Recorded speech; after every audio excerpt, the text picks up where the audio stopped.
beer, it's good for you. Hello and welcome to the video. In this video I'll be sharing my tried and tested recipe for a wheat beer that involves orange fruit along with a nice strong hoppy profile. This video will take you through the whole process and finishes up with a look at the end beer along with my tasting notes. So let's get started. Within this video guide I will take you through all of the steps in order. Let's start with a look at this recipe's vital statistics. As you can see, the recipe offers an approximate ABV of 5%, and yet due to the fruit and hops a great deal of flavour. The BU-GU ratio here shows the relationship between bitterness and alcohol at 0.33, making this one very easy drinking, and because of the session strength ABV, one that you can enjoy for an extended period compared to American IPA styles that are usually much stronger. This recipe, like the vast majority of my shared recipes, has been written and designed by me and has gone through various stages of development and tweaking to reach its current state, which gets my full approval, so please do brew this one with confidence. The recipe can be found in full within the video's description, which is underneath the video window when viewed on a desktop computer. You will also find a link there to the full recipe on Brewfather, which can be used free of charge with some restrictions. I strongly suggest that you fully convert the recipe before ordering in your ingredients so you're actually brewing the recipe as I intend. I also suggest that you brew this recipe as is the first time, rather than tweaking it. Resisting this temptation, I promise you, will be worth it in the long run. I have an easy guide to recipe conversion using Brewfather on my channel as shown on screen now. Within this video, this recipe is being brewed using a Brewzilla Gen 4 65 litre brewing system to the volume of 15 litres or approximately 3.96 US liquid gallons, but as part of the conversion process this can be scaled and shaped to suit your own brewing system and of course volume requirements. Shown on screen is the water profile that I recommend for using with this recipe. Certainly has served me well within this recipe's development. This hoppy profile is ideal for this beer where we want to accentuate the hop qualities. I certainly suggest that you plan your water profile ahead, as after all beer is mostly water and its balance is important so that it suits the beer that you're brewing. Brewfather also has very good documentation on how to use the software to make the necessary water changes too. This makes the whole process very easy, so as such I suggest that all brewers, irrespective of experience, start treating their water as soon as possible for the very best of end results. Let's now go through the steps of the brew, which begins with preparing the mash. With mash preparation we need to ensure that all of the grains are wet and that there are no clumps. The grain is added to our preheated mash water, which should be to at least the first mash step temperature. It is common for grain to be added gradually and stirred in using a mash paddle or for some a whisk. However, it has to be said that the use of a grain mixer like this one from Kegland makes the whole process much faster and easier. Even so, it is vital that you spend some minutes here ensuring that the grain and the water is fully mixed. Further shortcuts on time or a bad mix at this stage will impact the entire brew. It was then time to start the mash. Shown on screen now are the steps used for this mash, which offer a mash that is somewhat typically in the middle of being highly fermentable and having a good body. As you can see at this early stage of the mash, things are still quite cloudy, but if we now look at the next section, you can see that things have cleared up nicely. This may well look good on camera, but it's not essential or a reflection of how the end beer will turn out. Let's now look at the fermentables for this recipe. Firstly, we have wheat malt as our core base malt, which at 50% of our grist will provide the bulk of the fermentables for this recipe. Wheat malt at this level contributes a nice amount of body, typical of a wheat beer, without it becoming heavy as such, along with its signature background bready flavouring. Then at 25% we have Pilsner malt, and if possible I would suggest using the Floor-Malted version for some extra flavour backing to further assist the wheat. Then finally at the remaining 25% we have Pale Ale malt, but once again if you can obtain Maris Otter or another speciality version then all the better too. Then the last of the fermentables is our orange fruit, which is not adding much to the ABV, but it is certainly adding a nice amount of flavour if you follow my steps found later on in this video guide.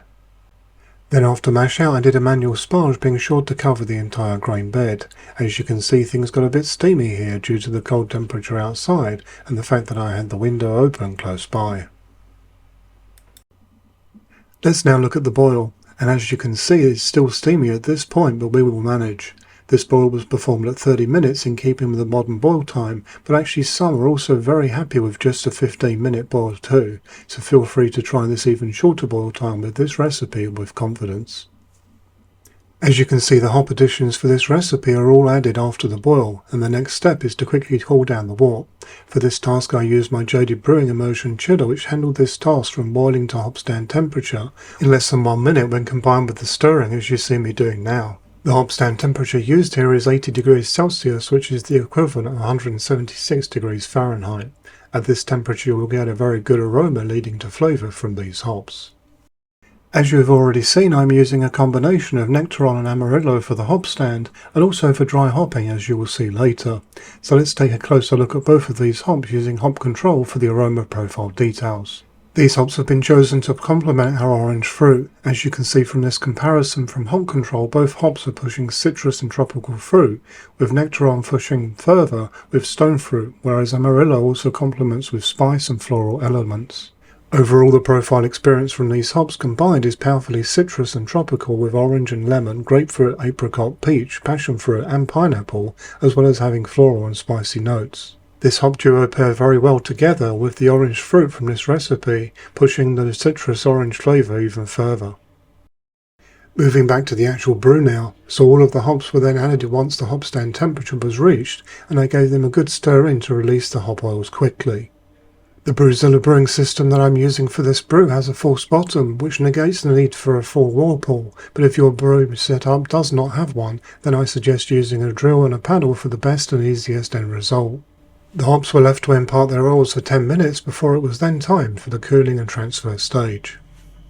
It was then time to cool and transfer this over to my fermentation vessel, which in this case is the Brewbelt X2. My yeast of choice for this brew is a new wheat yeast from Fermenters known as BW20, which is actually a Belgian style of wheat yeast.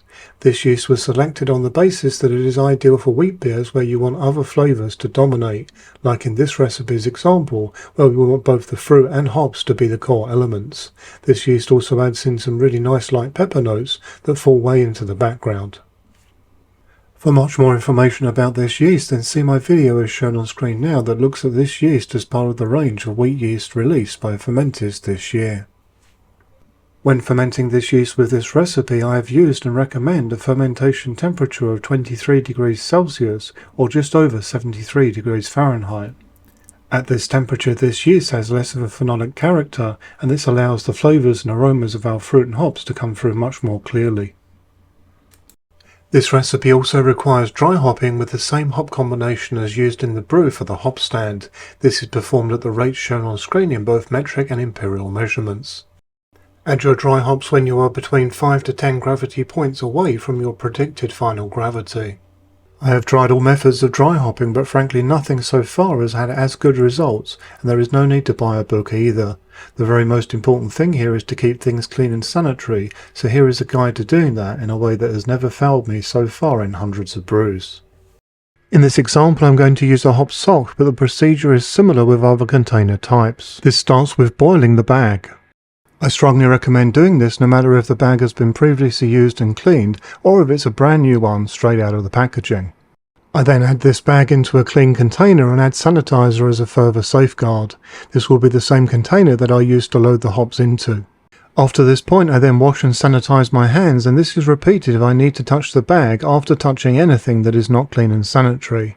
These are very important steps to avoid contamination, which is all too common when it comes to homebrewers making IPAs because of this step. I then carefully add the dry hops with the bag lining the container, being sure that nothing touches the bag except for the hops. Once you have loaded all of your hops into the bag, then be sure to tie a nice strong knot to keep all of the hops contained. This loosely fitting hop bag, so there is room to expand, can now be added into your fermenter. In terms of contact time, 3 days is usually going to be plenty, but 5 days is fine too. I would avoid times more than a week to avoid grassy off flavours though. This is also the ideal time to add in your fruit. Here you can see me adding in an orange fruit puree. Using a puree is by far my most favourite way to add fruit these days. Go for a quality puree for the nicest results, and there is nothing more to do than simply pour it in as you see me doing here. This is so much less fuss than using raw fruit.